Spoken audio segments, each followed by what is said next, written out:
Welcome back everyone. Today we are back with our Portuguese sweet bread with the yeasted sponge.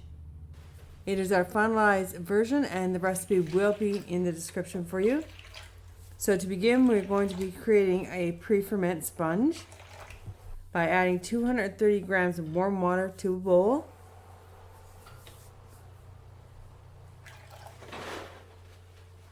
Next we will be adding 18 grams of active dry yeast. And lastly, we will be adding 140 grams of bread flour or unbleached all-purpose flour, whichever one you have.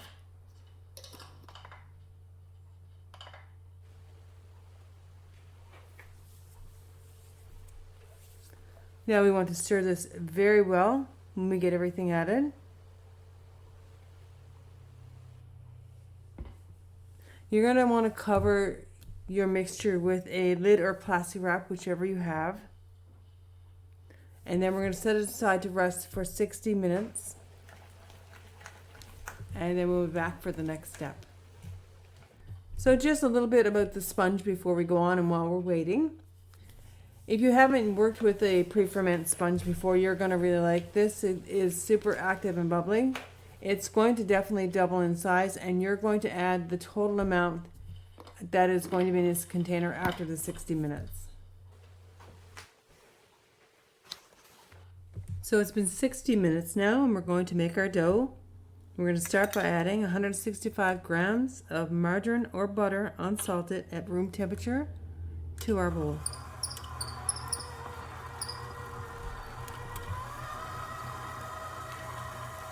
Just going to mix our margarine until it's smooth, and we'll add 175 grams of regular white sugar.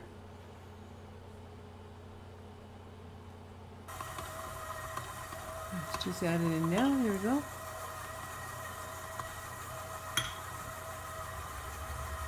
Next, I will be adding the zest of 1 lemon. Now, I did zest this lemon over a piece of parchment so that we get the lemon zest to slide off a little more easily into the bowl. I'll just show you it here. Okay,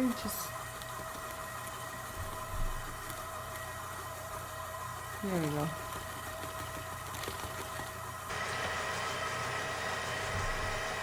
Next thing we want to add is going to be a half a teaspoon of lemon extract.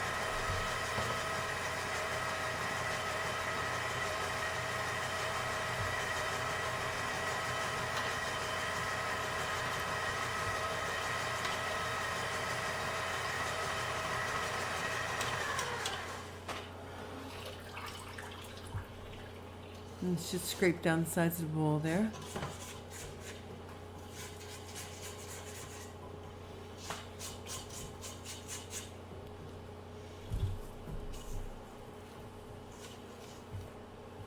The next thing we want to add is going to be 10 grams of salt.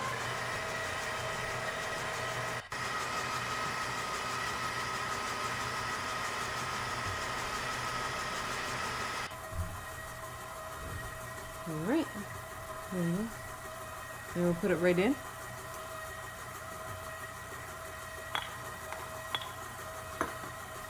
And the next thing we're going to be adding are 6 eggs. You just want to mix them in one at a time.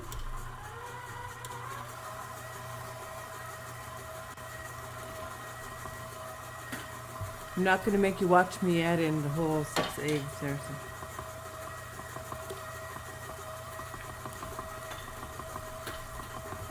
The magic of editing will go a little bit faster here. So you have the general idea, and you can see that the mixture is starting to look kind of like curdled or like a cottage cheese consistency. That's perfectly normal. And the last thing we want to add is going to be 110 grams of milk of choice.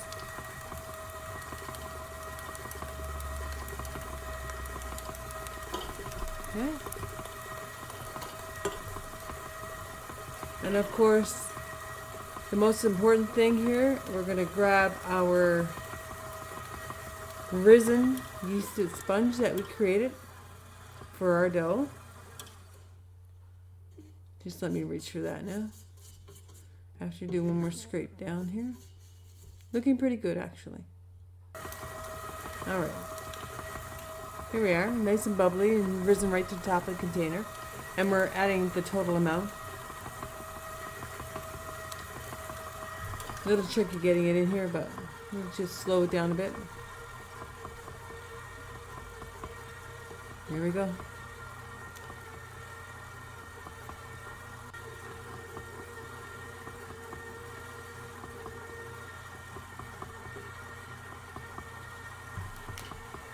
Okay, we're going to get this all mixed in, and then we'll be getting our flour there in a minute.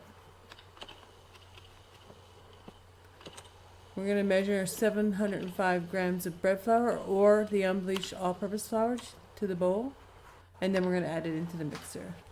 So now I've changed the mixer over to our dough hook attachment. And we're going to start adding in our flour now.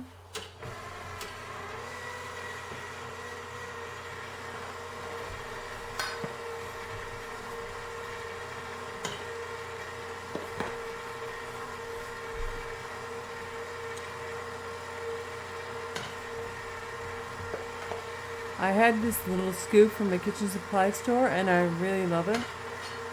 It had just a small little handle, which is perfect for adding the flour in here for our mixture.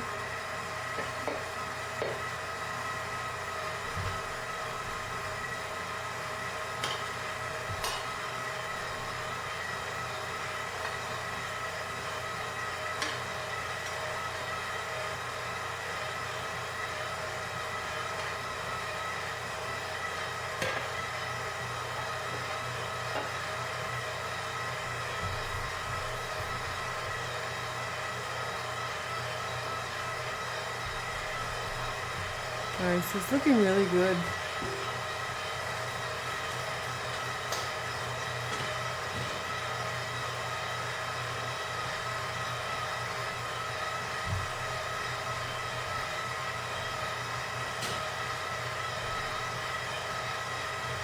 So after some practice and trials, I've found that turning off the mixer and covering it, letting it rest for 5 to 10 minutes actually makes a difference. Alright. You can see that just resting it has made the dough a little softer looking. And then I'll add in the final 200 grams of the flour.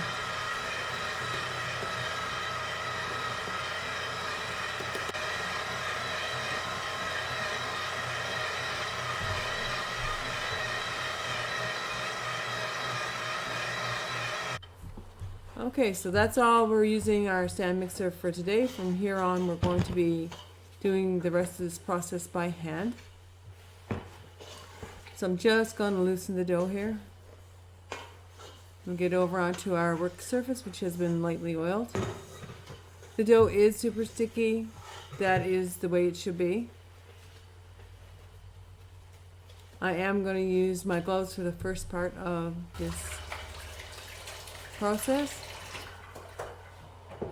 So I don't know if you had a chance to watch the trial runs, but this is something we've learned right away from doing those, and this doesn't knead like a normal dough. So if you do this little gentle slap and fold method that I'm showing you here, it will strengthen the dough the way that kneading would, but in a different way. It's just easier to handle because it is so sticky. You can almost see the texture is changing as I'm doing this. I hope you can see that.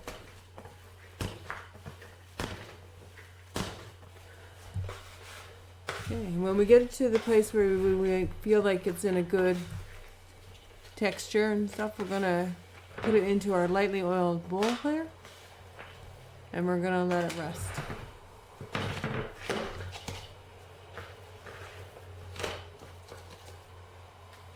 And we'll be back.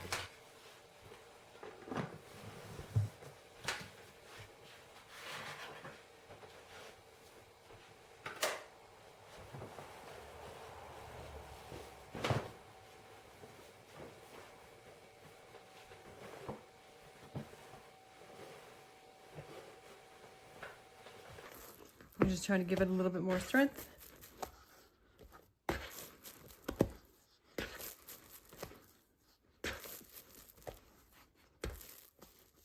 Okay. Flip it over and cover it and let it rise for another 35 minutes.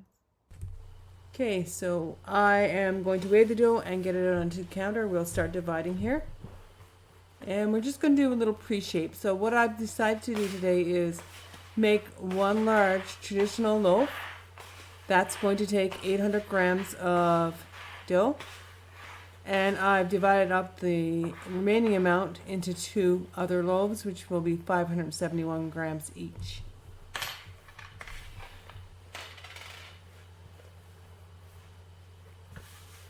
So what I think I'm going to do today is get the one loaf just as a regular sandwich style shape. Here we go. And now I'm going to make this one into actually a small pan of bread rolls. I'm not going to make you watch all of that. Just do the one to give you the idea. So I'll fill that up and then we'll be back to do the last loaf in just a little bit. You have the idea. There we go.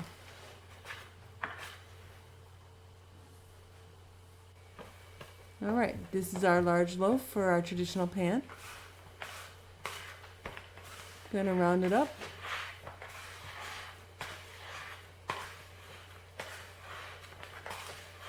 Nice. Okay. So we're going to get it into our traditional pan, which I have greased really well, and put a little bit of piece of parchment in the bottom. I don't know if you can see it there. And we're going to let that rest covered until it's double in size or just over the loaf pan. So I'll be back to show that to you.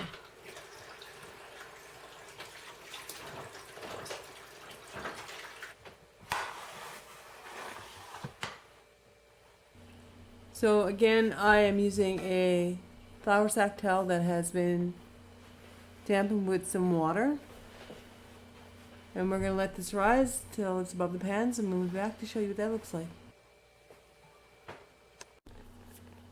So our dough has done very well. We're going to do the sandwich style loaf first since it is risen just above the pan here. I'm going to recover the other ones for now. And I'm going to get some egg wash on this.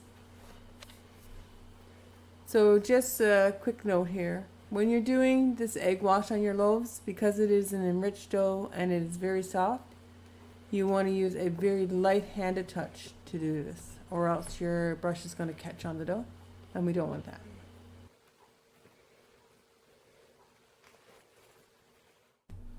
So back to show you the results of the sandwich style loaf. It was in a 350-degree oven for 35 minutes and looks really good. So let me just give you a different angle. Yeah, very pleased with this one. So let's go on to our next one. So we're back with our traditional style loaf now. So this pan took 800 grams of dough to fill. The loaf is going to definitely take a lot longer than the sandwich style loaves, of course. So I'm looking at between 50 to 60 minutes. I would check it at maybe 45 depending on your oven temperatures to see if it's cooked through. The loaf will be cooked through if it's 195 degrees or above. And I'm just doing this little bit of scoring on it today because we don't want the bread to burst open in the wrong spot while it's baking. There we go. And I'll be back to let you know how long that took. So our loaf is done, and in my oven today at 350 degrees, it took 55 minutes. Everybody's oven runs different, so I would start checking your loaf at about 45 minutes. You want it to be 195 or above to be baked through. And finally, our pan of bread rolls took 30 minutes in the oven to bake through. So a big thank you for watching all the way to the end. We really appreciate it. If you try the recipe, please let us know in the comments. Thank you so much, and until next time.